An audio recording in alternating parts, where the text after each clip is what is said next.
নমস্কার, আমি রজত শুক্র মুখোটি। আমাদের ট্রফি ট্যুরে আজকে বিশেষ মুহূর্ত আপনারা দেখতে পাচ্ছেন। ঠিক আমাদের পেছনে তারাপীঠ মায়ের মন্দির। বীরভূম একাধিক আমরা যে শক্তিপীঠ নিয়ে যারা সাধনা করেন তারা জানেন যে সতীর একাধিক অঙ্গ প্রত্যঙ্গ যারা যেখানে পড়েছে তার মধ্যে বীরভূম অন্যতম। এখানে নলাটেশ্বরী আছে, এখানে সাঁইথিয়া আছে, এখানে যেখানে আমরা দাঁড়িয়ে আছি তারাপীঠ আছে, ফুল্লরা আছে। তো আমাদের ট্রফি ট্যুরে আজকে আমাদের বিরাট সুযোগ পেয়েছি যে আমরা এই রাস্তা দিয়ে যাওয়ার মায়ের দর্শন করবো না, এমনটা হয় না। আমি প্রথমে একটু রাহুলের কাছে যাচ্ছি। রাহুল, কেমন ফিলিংস হচ্ছে এই জায়গাটায় এসে? তারা মায়ের কাছে এসে তো সবসময় ভালোই লাগে, একটা মায়ের কাছে এসে যে ফিলিং।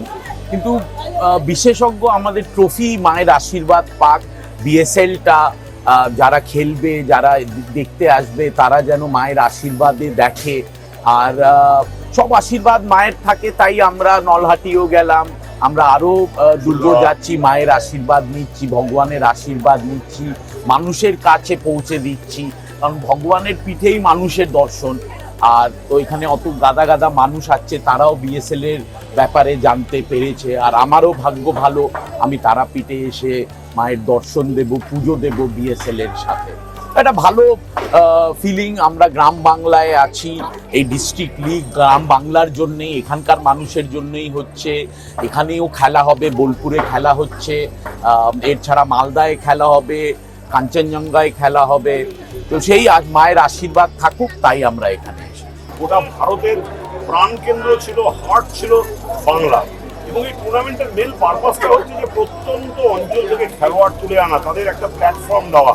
খেলা দেখানো হবে জি বাংলার সোনারে, খেলা দেখানো হবে জি5-এ। তুমি তো ঘুরছো, তুমি তো রবি ঠাকুরের বোলপুর দেখলে, এবার শক্তিপীঠের অন্যতম শ্রেষ্ঠ স্থান তারাপীঠ।